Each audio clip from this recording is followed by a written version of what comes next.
नमस्कार दर्शकों, स्वागत है आपका। मैं हूं दिलीप कुमार और आप देख रहे हैं वरुण चैनल।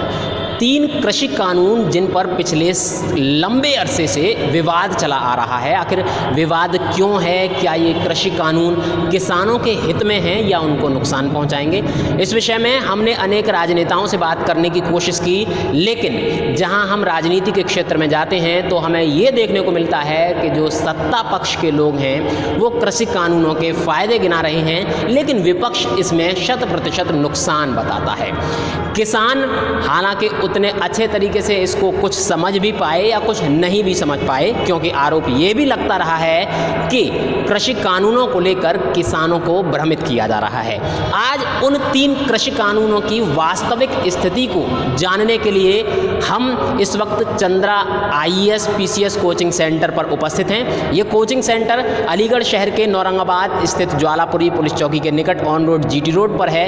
यहाँ के जो मुख्य प्रवक्ता हैं हमारे साथ मौजूद हैं सुभाष चंद्रा जी। सबसे पहले सुभाष चंद्र जी, आपका बहुत बहुत स्वागत है हमारे चैनल में। Thank you sir. तो सुभाष चंद्रा जी से हम ये जानने का प्रयास करेंगे कि ये जो 3 कृषि कानून हैं उनको अगर हम आसान भाषा में समझने का प्रयास करें तो क्या समझा जाए इन कृषि कानूनों को लेकर, उनसे ये जानेंगे और साथ ही ये भी जानेंगे एक एक करके कि ये 3 कृषि कानून है क्या। तो सुभाष जी, सबसे पहले मैं आपसे ये जानना चाहूँगा कि ये 3 कृषि कानून क्या हैं। एक एक करके तीनों कानूनों के विषय में जानना चाहूँगा, उसके बाद मेरा अगला सवाल होगा। सर देखिए, दरअसल पहला सवाल तो हमारा यही है कि हमारे देश में इससे पहले कोई मूल कृषि कानून नहीं है जी। हालांकि कई बार सुधार की गुंजाइश रही है, लग अराउंड कह सकते हैं हम लोग 70 साल हो गई जी, या 7 दशक बीत गई, उसके बावजूद भी बहुत प्रॉपर कुछ हो नहीं पाया है। इसके लिए सरकार ने फ़िलहाल, जैसे गवर्नमेंट अपनी जो NDA सरकार है, NDA सरकार ने अराउंड 5 जून को 2020 में, जब कोरोना काल बहुत पीक पर था, एट दैट टाइम उन्होंने एक ऑर्डिनेंस ला करके इसको पास करा दिया।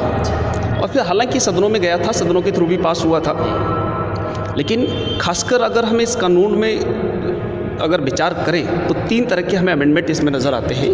तो चंद्रा जी, मेरा सबसे पहला सवाल आपसे ये होगा, इसकी आपने प्रस्तावना तो हमें बता दी कृषि कानूनों की, अब सवाल मेरा ये होगा कि पहला कृषि कानून कौन सा है? मैं क्रम से बढ़ूंगा। सबसे पहले पहला कृषि कानून कौन सा है और उसमें क्या है कानून में? ठीक है, सीधे शब्दों में समझो सर कि जो पहला कानून है वो कृषि आवश्यक वस्तु अधिनियम 1955 में सुधार है 2020 में।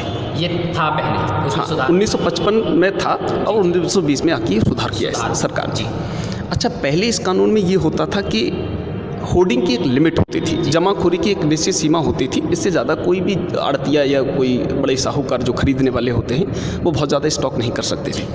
स्टॉक करने का सीधा मतलब होता कि पहले वो स्टॉक कर लेते, मतलब सस्ती कीमतों पे कर लेते किसानों से लेकर के। जब किसानों के पास वो निपट जाता है या उपभोक्ता को जब ज़्यादा ज़रूरत पड़ती है तो वो उसी चीज़ को महंगा बेचते हैं कुछ समय बाद। क्योंकि आपसे सीधे से एक नियम है कि जो पेरीबोल्टिक जो नियम चलता है हमारे यहाँ पर, वो यही है कि शुरुआत में जब कोई वस्तु पैदा होती है तो इसका मतलब ये कुछ समय उत्पादन ज़्यादा हो रहा होगा तो रिलेटिवली वस्तु की कीमत ज़्यादा कम रहेगी। लेकिन जब वो कीमत, मेरा मतलब ये है कि किसानों की ओर से निपट जाता है, सब जगह होर्डिंग हो जाती है, तब वो जाके जब बेचा जाता है व्यापारियों के थ्रू या फिर आड़तियों के थ्रू, तो रिलेटिवली वो अधिक कीमत पर आके चला जाता है। एक तो पहली बात चैलेंज यहाँ पर है। अच्छा, दूसरी बहुत बड़ी समस्या इस कानून में एक तो थी, तो उसको लेकर के सरकार ने अभी करने की कोशिश की कि किसी भी आड़तियों को, ग्रुप को, कंपनी को या प्राइवेट पार्टनर को जो भी आ रहा है इसमें खरीदने के लिए, उसको लिए कोई लिमिट नहीं है। उस लिमिट न करने का सीधा मतलब ये था कि शायद वो आड़तिया इस माल को, जो किसान का माल होगा, वो ग्लोबलाइज कर सके, पूरे भारत में एक जगह से दूसरी जगह स्थानांतरित कर सके, इसका ग्लोबलाइजेशन कर सके, ऐसी स्थिति बन सकती है उसकी। अच्छा, तो एक तो कानून इसमें रहता है कि आवश्यक वस्तुओं को बाहर निकाल दिया है इन चीज़ों से लेकर के। दूसरी बात, मार्केट का मेरा मतलब समझे कि अगर वो किसान बेचना चाहे किसी दूसरे रास्ते की ओर से तो वो ऐसा कर सकता है, बेच सकता है, लेकिन उनके लिए कई सारी चुनौतियां हमारे सामने आएंगी। उन चुनौतियों पर हम विचार करेंगे। पहले कानून यही कि नो, एक सबसे बड़ी समझ लो, नो होर्डिंग नो लिमिट, ये स्थिति बनी हुई है अभी तक। अच्छा, ये तो पहले कानून की बात रही जो कि 1955 में था, उसमें एक संशोधन किया गया है। दूसरा कानून क्या है, क्या नाम है इसका और ये कैसे काम करेगा? सर, जो दूसरा कानून बना हुआ है वो कृषि उपज को वाणिज्य एवं व्यापार के संवर्धन करने से संबंधित है। संवर्धन से मेरा मतलब उसे बढ़ाने से संबंधित है।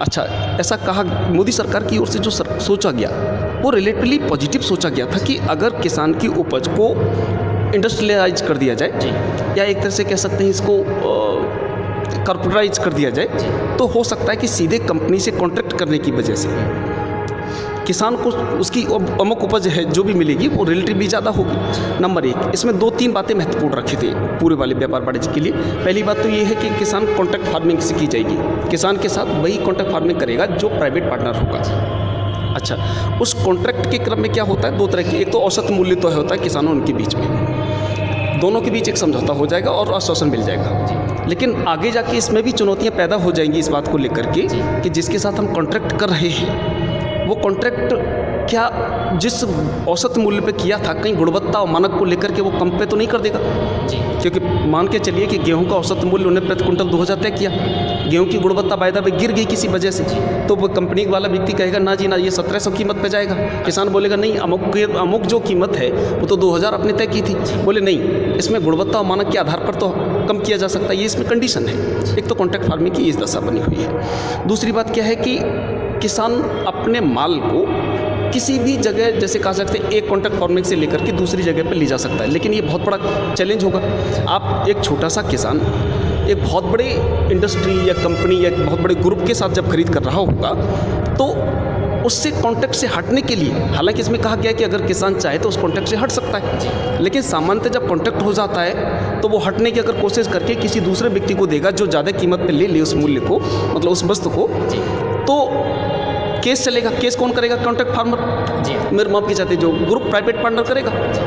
अब प्राइवेट पार्टनर जब केस करेगा तो स्वाभाविक आप बताइएगा, इसमें ये कहा गया कि निपटाने के लिए, केस को विवाद के निपटाने के लिए एसडीएम स्तर का अधिकारी जी अपनी ये कमेटी बनाएगा, वो तय करेगा। हालांकि इसमें से किसान लोग मांग कर, बीच में किसानों की मांग उठी थी कि नहीं एसडीएम स्तर पे तो, अब सीधी बात समझो, एसडीएम स्तर को तो कोई भी बड़ा ग्रुप जो होगा एसडीएम स्तर की क्या चल सकती है उस बीच में, तो सीधी बात समझो कि उसके प्राइवेट पार्टनर के पक्ष में ये चला जाएगा। तो जैसा कि सुभाष चंद्रा जी हमें बता रहे हैं कि जो दूसरा कृषि कानून है वो भी कहीं ना कहीं जो कॉरपोरेट को लाभ पहुँचाने जैसा हमें प्रतीत हो रहा है। साथ में ये भी सामने देखा जा रहा है कि जो किसानों और जो खरीदार होंगे, जो व्यापारी होंगे, उनके मध्य जो भी अनुबंध होगा उस अनुबंध का जो दुष्प्रभाव है वो किसान पर अधिक होगा, क्योंकि किसान संभवतः है इतनी भागदौड़ अधिकारियों की शायद ना कर सके। तीसरे कानून की ओर बढ़ रहे हैं, उसके बाद हम इसका विश्लेषण भी करने का प्रयास करेंगे, निष्कर्ष भी निकालने का प्रयास करेंगे। तीसरा कानून सुभाष चंद्रा जी क्या है और ये कैसे काम करता है? तीसरे कानून क्या है कि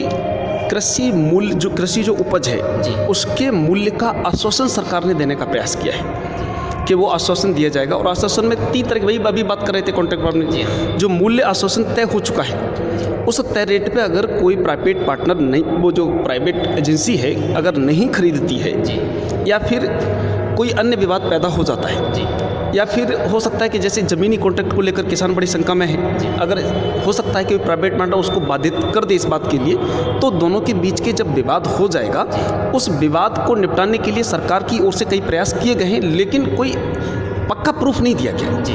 किसान को इस बात से, अभी जो हम सेकंड वाले फॉर्म में बात कर रहे थे कॉन्ट्रैक्ट फार्मिंग को लेकर, जो आश्वासन तो आपने दे दिया जी, लेकिन उस आश्वासन पे दोनों के बीच में क्या जो एजेंसी आएगी वो ऐसा करेगी, तो ऐसा न करने के लिए सरकार की ओर से कुछ नियम बनाए गए हैं, लेकिन वो नियम बहुत प्रभावी नहीं होंगे, ऐसी स्थिति है हमारे साथ। अच्छा चंद्रा जी, जैसा कि कॉन्ट्रैक्ट फार्मिंग की अभी बात चल रही थी, क्या ऐसा सुनने में आया कि ये कॉन्ट्रैक्ट फार्मिंग पहले भी थी, है ना, तो अब और पिछली कॉन्ट्रैक्ट फार्मिंग में क्या अंतर है?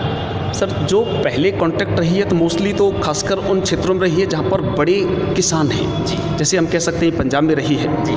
इससे पहले अंगूर को लेकर के, संतरे को लेकर के जो कॉन्ट्रैक्ट फार्मिंग रही है, जो जैसे आपका महाराष्ट्र जोन है यहाँ से रही है। लेकिन इससे पहले जो चुनौती आई है कॉन्ट्रैक्ट फार्मिंग में, एक तो पहली बात दिक्कत ये है कि जिसके साथ कॉन्ट्रैक्ट फार्मिंग जिस किसान ने किया है वो किसान उस फसल से ना तो अपनी व्यक्तिगत चीज़ों को उपयोग कर सकता है, जैसे मान के चलो अगर मक्के की खेती कर दी, उसके घर वाला अगर घर से हो सकते बच्चे ले आए, अन्य परिवार के सदस्य ले आए, तो तोड़ के ले आए, तो वो ऐसा नहीं कर सकता व्यक्ति, क्योंकि वो खेत उसी का है। ऐसा लगता है कि कॉन्ट्रैक्ट फार्मिंग जिसके साथ कॉन्ट्रैक्ट साइन किया गया है वो किसान अपने ही खेत पर मजदूर बन के रह जाता है जी।